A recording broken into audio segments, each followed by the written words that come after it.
Something very telling is unfolding inside the Detroit Lions right now, and if you really pay attention to the latest developments, you can start to see a bigger picture forming about where this team is headed, not just for this season, but for the window they believe they're operating in. It starts with what Amon-Ra St. Brown had to say about the offense, and this is where things get interesting. He didn't sugarcoat it, he made it clear that this unit is going to need time to come together. There's a learning curve ahead, and that's not something fans always want to hear, especially with expectations as high as they are right now. But if you read between the lines, this is actually a very honest assessment of what's happening internally. There are a lot of moving parts, especially on the offensive line. Changes are coming, new roles are being filled, and there's a strong possibility of a rookie stepping into a critical position like right tackle. That alone changes everything. The offensive line is the foundation of this offense, and when you start rotating pieces, bringing in new faces, and adjusting to a slightly tweaked system, it's not something that just clicks overnight. Even though the identity remains tied to Dan Campbell's philosophy, there are still new elements being introduced, and players need time to fully adapt. St. Brown made it clear there will be ups and downs, but at the same time, he doubled down on the belief that the talent is there. And that's the key takeaway. This isn't a lack of confidence, it's controlled expectations. And honestly, when you look back at how the offense started last season, there's reason to believe it can still be better early on this time around, even with those adjustments. The difference now is awareness. The players know what's coming. They understand that chemistry has to be built, not assumed. Now shifting the focus to roster construction, this is where things get even more strategic. According to what's being discussed, the Lions' top priorities are very clear: offensive line, edge rusher, and potentially quarterback depth. And that aligns perfectly with what we've seen. The departure of key pieces, especially on the offensive line, has created a real need for reinforcements. At the same time, pairing another pass rusher with Aiden Hutchinson isn't just a luxury, it's becoming a necessity, especially after losing depth at that position. But here's where the conversation takes a turn. There's a real possibility, at least in theory, that the Lions could bypass these needs in the draft, and if that happens, it would raise serious questions. However, when you understand how Brad Holmes operates, it starts to make more sense. He doesn't draft based on need, he drafts based on talent. If the best player available doesn't match a positional need, he's shown he's willing to take that player anyway. Now, that might sound risky, but there's a layer to this that actually works in Detroit's favor this year. The draft class is deep at both edge and tackle early on. That means there's a strong chance the best player available will naturally align with a position of need. In other words, the board could fall exactly how the Lions want it to without them having to force anything. That's the ideal scenario, and based on the current outlook, it's a very realistic one. There's also been growing buzz around a potential target in the draft: Derek Moore. A lot of fans would love to see that happen, especially given his production and ability to get after the quarterback. But here's the concern: size. The Lions have a very specific profile they look for in edge defenders. They value bigger bodies who can set the edge and hold up against the run. Moore doesn't exactly fit that mold, and that could ultimately take him off their board, even if the talent is there. And that's the ongoing tension with this front office. Do they stick strictly to their prototype, or are they willing to adapt when a player brings something different to the table? Because sometimes pure pass rushing ability is something you just don't pass on. On top of all that, there's another layer of competition building within the roster itself. This isn't a team where starting spots are guaranteed. Under Dan Campbell, everything is earned. And as more young talent comes in, that competition only intensifies. There are already conversations about current starters potentially having to fight to keep their roles. Whether it's due to performance, development, or even off-field situations, nothing is locked in, and that's what makes this moment so fascinating. You've got a team with high expectations, a front office that trusts its process, and a roster that's still evolving in real time. There's confidence, but there's also uncertainty. There's talent, but there are still questions that need answers.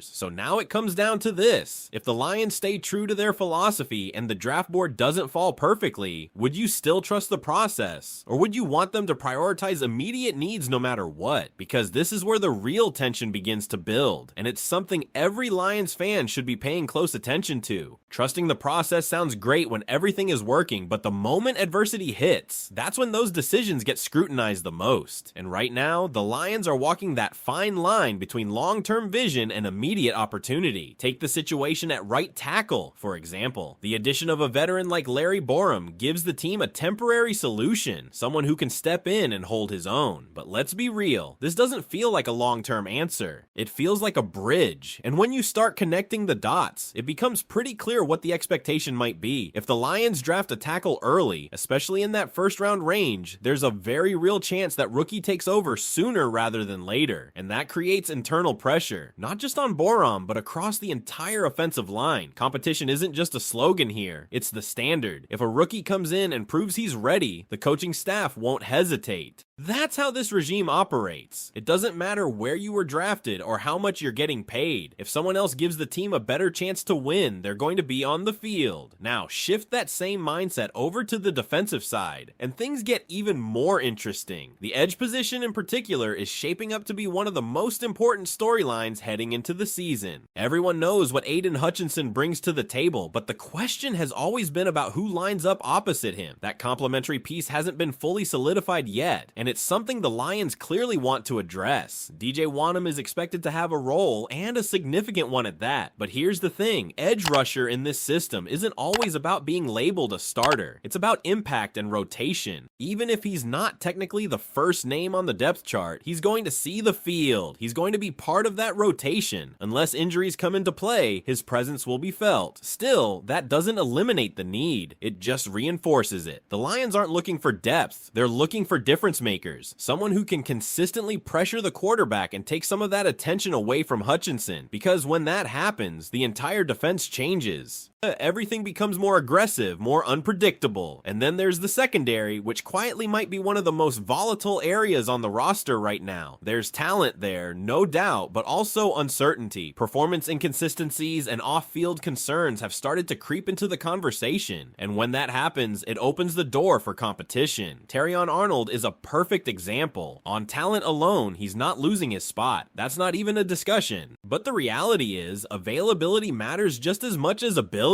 If everything stays clear off the field, he's locked in. But if not, that's where things can shift quickly. And behind him, there are players ready to step up if given the opportunity. What this all points to is a roster that's far from settled. This isn't a finished product. It's a team still being shaped, still being tested. And that's not necessarily a bad thing. In fact, it might be exactly what this team needs to take the next step. Internal competition breeds accountability, and accountability drives performance. But at the same time, there's a clock ticking. The expectations for the 2026 season aren't just about improvement, they're about results. This is a team that believes it can contend, and when you're in that position, every decision becomes magnified. Every draft pick, every roster move, every starting job, it all matters more. So as we get closer to the draft and these decisions start to become reality, everything we're talking about right now is going to come into focus. The philosophy, the player evaluations, the roster battles, it's all about to be tested on the field. And when it is, we'll finally get our answer. But until then, the question still stands. Are the Lions one or two key pieces away from putting it all together? Or are there more holes in this roster than they're letting on? And the deeper you look into it, the more you realize this isn't just about filling gaps. It's about defining identity. What kind of team do the Lions want to be when it matters most? Because that answer is going to show up in how they handle these next decisions. If they lean into the trenches and secure both the offensive line and edge early in the draft, that tells you they're doubling down on physicality, on control, on winning at the line of scrimmage. That's the DNA Dan Campbell has been building since day one. It's about imposing your will, not reacting to the opponent. And if that's the path they choose, then everything we've heard so far, from St. Brown's comments to the internal competition, fits perfectly into that vision. But if they pivot, if they go in a different direction and take the best player regardless of position, even if it doesn't directly address a need, then it sends a completely different message. It says this front office believes the roster is already strong enough that they're not chasing holes. They're chasing elite talent, and that's a bold stance for a team with championship aspirations. Because let's be honest, this isn't a rebuilding team anymore. This isn't a group just trying to figure things out. The expectations have changed. The standard has been raised. And with that comes pressure, not just on the players, but on the decision makers as well. well. Every move now has weight behind it, and that's why the upcoming stretch is so critical. Training camp battles, preseason reps, early regular season performance. It's all going to shape how we view this team. If the offensive line struggles to gel early, those concerns St. Brown mentioned will come right back into the spotlight. If the pass rush still feels incomplete, people are going to question whether enough was done to fix it. If young players start pushing veterans out of starting roles, it validates the internal competition, but it also highlights how fluid this roster really is. There's no hiding from any of it. At the same time, there's something exciting about that uncertainty because it means there's still upside. There's still room for this team to grow into something even better than what we've seen, and if the pieces fall into place at the right time, this could be a group that peaks when it matters most. That's the gamble, and it's one the Lions seem fully committed to making. So now everything comes back to execution. The philosophy is clear, the mindset is there, the talent, at least on paper, is strong enough. But can they bring it all together when the lights come on? Because if they do, we might be looking at a team that's ready to take that final step, and that's exactly why this moment feels different compared to past years. Before, the conversation around the Lions was always about potential, about building, about maybe next season. That's not the case anymore. Now it's about timing. It's about capitalizing on a window that doesn't stay open forever. You can feel that urgency in everything, from how the roster is being evaluated to how players are talking publicly. There's a clear understanding inside that building that they're not just trying to be competitive, they're trying to break through. And when a team reaches that stage, the margin for error becomes razor thin. Look at the offense again. If it takes time to gel like St. Brown mentioned, how much time can they realistically afford? Early season struggles can't snowball the way they might have in previous years. Every game matters more now. Every slow start gets magnified, and that puts even more pressure on a unit that's already adjusting to changes up front and potentially integrating new starters. Then flip it to the defense. If the edge position doesn't deliver consistent pressure early, opposing offenses are going to key in on that immediately. They're going to game plan around Hutchinson, force someone else to beat them, and if that answer isn't there, it's going to show. That's why the decision at that position feels so critical. It's not just about depth, it's about balance. And balance is really what this entire roster is trying to achieve. You've got a mix of established players, young talent, and